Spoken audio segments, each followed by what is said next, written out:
upaya menyingkirkan Bapak Jokowi dari perpolitikan tanah air, rupanya tidak cukup dengan hanya memfitnah, menyebarkan berita bohong tentang siapa Pak Jokowi.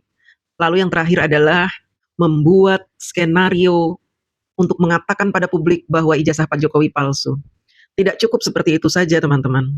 Fitnah yang dilayangkan oleh mereka ini, kalau kita lihat, dari tahun 2014 sudah tidak terhitung jumlahnya. Dan fitnah yang diciptakan oleh mereka, fitnah yang diproduksi oleh mereka sejak tahun 2022 adalah fitnah yang terorganisir, terstruktur, sistematis, dan masif. Ketika fitnah ijazah sudah mentok, pasukan pemfitnah ijazah sudah terkapar tak berdaya karena mereka mulai menikmati hasil dari fitnah-fitnah yang mereka sebarkan selama ini, yaitu kegelisahan, stres, kekalutan yang membuat mereka menjadi berbicara salah-salan dan mulai ketahuan bahwa mereka selama ini berbohong. Lalu mereka mulai menggunakan skenario lain dengan menggugat MK melarang Bapak Jokowi dan keluarganya ikut capres. Ini yang menurut saya skenario dari kelompok-kelompok yang panik. Mereka panik luar biasa. Kenapa? Karena saat ini pendukung Bapak Jokowi semakin banyak. Mereka semakin bersatu, berkumpul di ormas-ormas. Mereka bersatu, berkumpul di parpol PSI. Kepanikan mereka bahwa nanti 2029 Bapak Jokowi, Mas Gibran, siapapun yang diusung oleh Bapak Jokowi, bakalan menang dan pasti menang lagi, membuat mereka harus menggugat MK agar melarang Bapak Jokowi dan terahnya untuk ikut di ajang Pilpres. Kenapa mereka begitu panik? Artinya apa? Bahwa Pak Jokowi tiada tanding, tiada banding. Pak Jokowi tidak bisa dilawan dengan fitnah. Rakyat yang mencintai Pak Jokowi justru semakin bersemangat untuk mendukung Pak Jokowi dan Mas Gibran serta Mas Kaesang. Rakyat yang mencintai Bapak Jokowi justru semakin berapi-api untuk masuk ke PSI. Rakyat yang mencintai Pak Jokowi justru semakin bergairah untuk meramaikan ormas-ormas yang mendukung Pak Jokowi dan Mas Gibran. Makanya jangan heran, ormas-ormas yang saat ini dibentuk, ormas-ormas baru akan cepat mendapatkan anggota. Karena apa? Mereka butuh kendaraan untuk melawan. Rakyat yang mencintai Pak Jokowi yang selama ini diam, mereka terusik untuk ikut bergerak, melawan. Hati-hati ketika rakyat sudah mulai gerah menghadapi isu fitnah yang sangat keterlaluan ini. Karena kami akan bergerak secara massal. Kami digerakkan bukan oleh Pak Jokowi. Kami digerakkan bukan oleh Mas Gibran. Kami digerakkan oleh kegelisahan kami mendengar fitnah dan berita kebohongan dari kalian pembenci Pak Jokowi. Saya juga awalnya nggak kepingin tuh bikin ormas gitu, ngumpulin orang-orang. Saya awalnya tidak kepingin. Teman-teman bayangkan, kalau saya duduk manis seperti ini, lalu saya membuat konten setiap hari, maka pundi-pundi uang akan datang menghampiri saya. Saya bisa kaya raya. Tetapi saya tidak mau duduk manis seperti itu, hanya ngoceh-ngoceh di depan kamera, lalu saya viralkan tanpa saya bisa berbuat apa-apa. Saya ingin bahwa saya tidak hanya bacot, tapi saya juga turun ke lapangan. Memberikan semangat kepada teman-teman yang satu visi dan misi dengan saya untuk membela Pak Jokowi dan Mas Gibran. Melalui ormas yang saya buat. Ormas Gibran saat ini sudah beranggotakan kurang lebih 10.000 anggota. Dalam waktu hanya 2 bulan.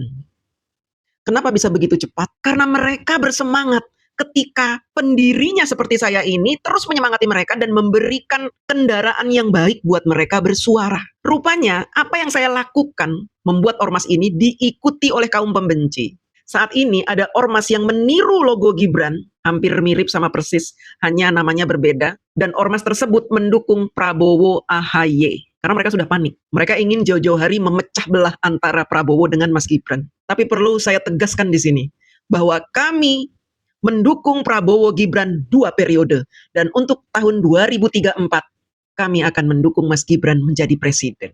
Ini cita-cita tertinggi saya, bahwa saya dan teman-teman yang mendukung Pak Jokowi tidak akan memberikan peluang pada orang-orang rakus untuk menguasai kekayaan Indonesia. Saya mau Indonesia diurus oleh Pak Jokowi dan terahnya. Jika tuntutan kepada MK, nanti hasilnya akan ketok palu melarang Bapak Jokowi dan Mas Gibran atau Mas Kaesang atau keluarga Pak Jokowi untuk maju ke Pilpres, maka saya akan mendatangkan banyak pasukan dari seluruh tanah air untuk menuntut MK. Karena tidak ada satupun bunyi undang-undang yang melarang seorang ex-presiden untuk mendukung anaknya menjadi presiden atau wakil presiden. Tidak ada. Dan menurut saya, MK tidak akan gegabah memberikan keputusan. Karena ada AHY, anak mantan presiden, yang otomatis juga harus tertolak untuk mengikuti ajang Pilpres. Ada Puan Maharani, yang juga akan tertolak untuk masuk ke ajang Pilpres, maupun Pilkada, maupun Pileg. Kalau memang kalian ingin berbuat licik seperti itu, kami juga bisa melakukan gugatan ke MK. Kami gugat keluarga Megawati tidak boleh ada yang duduk di DPR, di pemerintahan, di badan-badan. Tidak boleh. Keluarga Soeharto juga tidak boleh. Keluarga SBY tidak boleh. Jadi kalau Pak Jokowi saja yang dilarang, kami akan bergerak. Untuk teman-teman saya yang mendukung saya, mendukung channel saya, mendukung Gibran, siapkan senjata kalian untuk bersuara di medsos. Kita akan lawan orang-orang yang ingin menjegal Bapak Jokowi dan terahnya memimpin bangsa ini. Karena saat ini kita tidak punya calon-calon yang bisa dipercaya. Selain Prabowo Gibran, Pak Jokowi dan keluarganya. Orang-orang di luar itu menurut saya adalah bajingan perusak negara.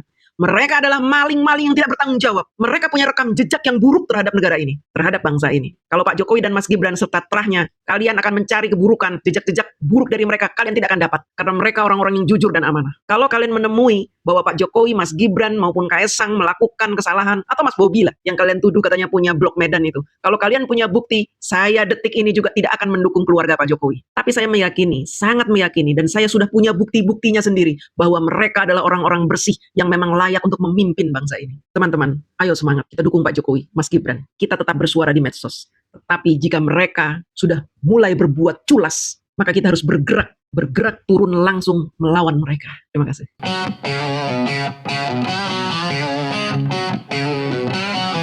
8 bulan sebelum pemilu, banyak partai ajukan judicial review ke Mahkamah Konstitusi.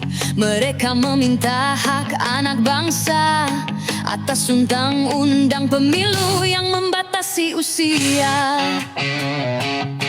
Akhirnya bulan Oktober 2023, putusan diambil dan anak muda Indonesia boleh tampil menjadi perubahan yang menggembirakan.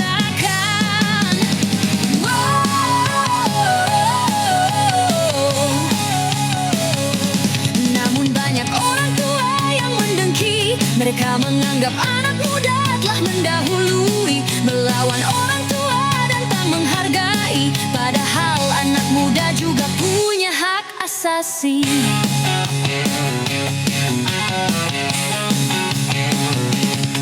Ketika Gibran maju mendampingi Prabowo, dua pasangan lain mencibir meremehkan, menyebut Gibran si belimbing sayur. Takut debat anak inggusan dan asam sulfat. Angka 58% lebih diraih anak abah, anak banteng sedih.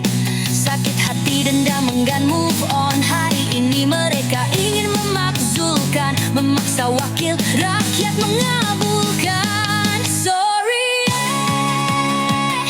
sorry, kami rakyat mayoritas ojah kawan jam. Kami rakyat pemenang tak takut melawan. Kami akan mempertahankan kemenangan sampai titik darah penghabisan.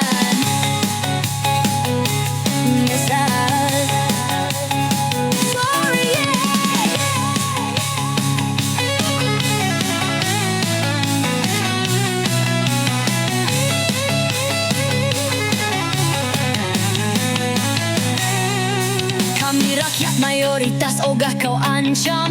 Kami rakyat pemenang tak takut melawan. Kami akan mempertahankan kemenangan sampai titik darah penghabisan.